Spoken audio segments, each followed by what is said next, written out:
The Honourable Paul Goldsmith. Thank you, Mr. Speaker. This budget shows what New Zealand can do after 7 years of strong, stable government led by John Key, Bill English and this national government.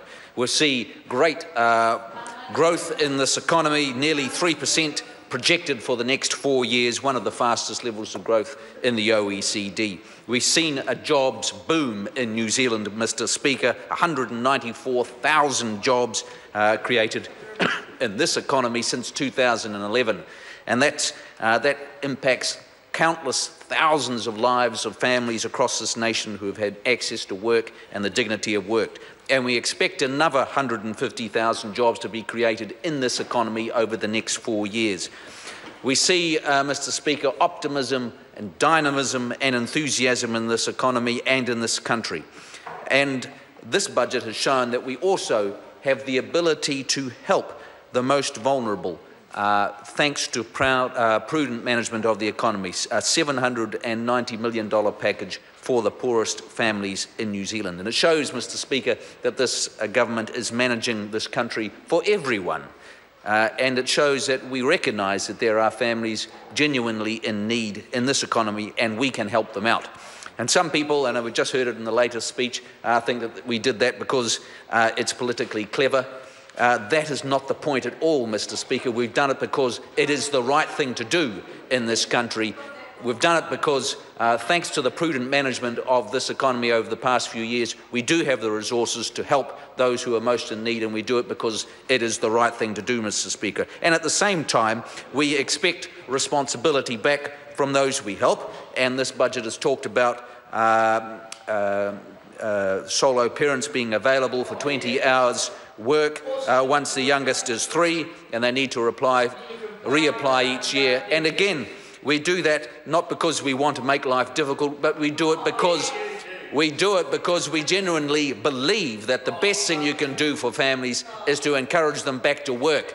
And we do it because, again, it is the right thing to do. We've had decades of just give people money, no questions asked, long as you like, no understanding of the dependence that it has developed over decades. And this government wants to do better and understands that it's important for the families of this country that we do better and that we encourage people to get back to work. And that's why I am so enthusiastic about this budget. Mr. Speaker, we've seen an interesting survey come out from Stats New Zealand which again demonstrates the progress that has been made over these past 6 years. We've had this review, the General Social Survey, showing that families who say they have enough money to live on has increased from just over 50% in 2008 to nearly 63% last year. That's a significant improvement over a short period of time.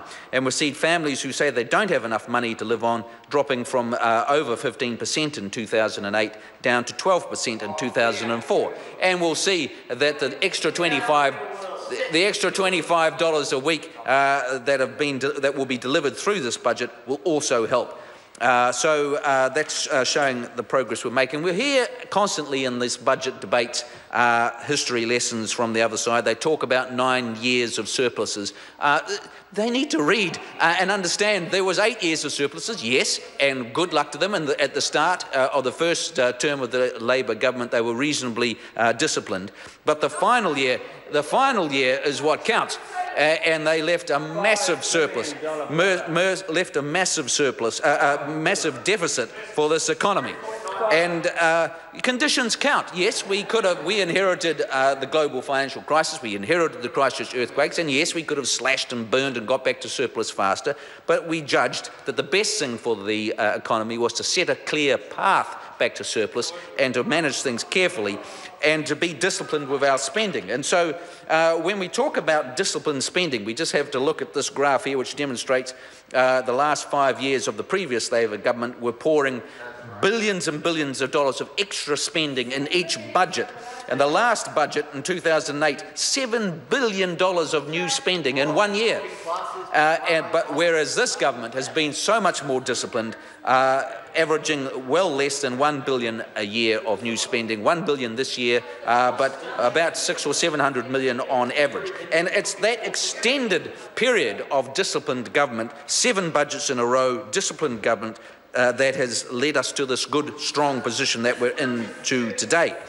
And I also heard on my radio when I was driving around town a couple of days ago, one commentator saying that this budget reflects a left-wing government. What a load of nonsense that was. What we've seen here is that strong disciplined spending has reduced core government expenditure from nearly 34% of GDP in 2008 down to 30%, a very significant drop in the size of overall government.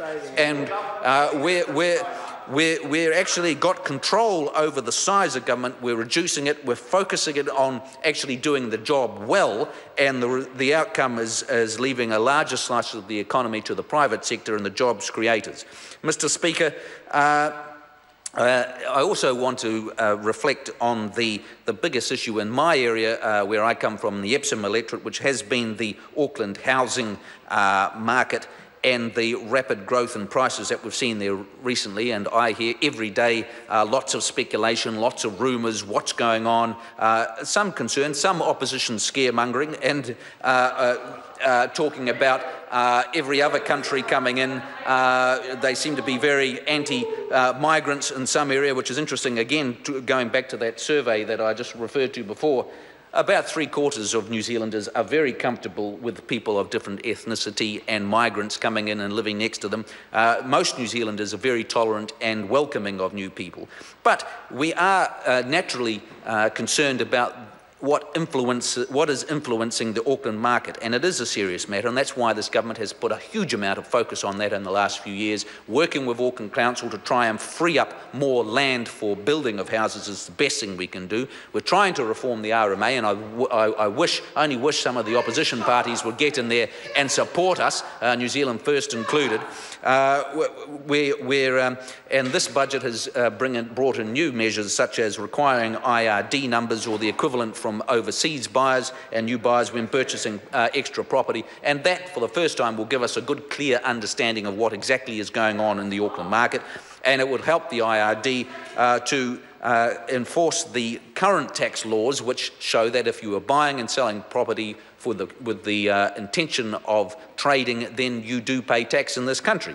And we're extending that, making it clear, putting a bright line test in place, and giving the IRD the resources to police that. And that is an important step to deal with the demand for an important issue. And we've considered these things carefully, and we're making good progress.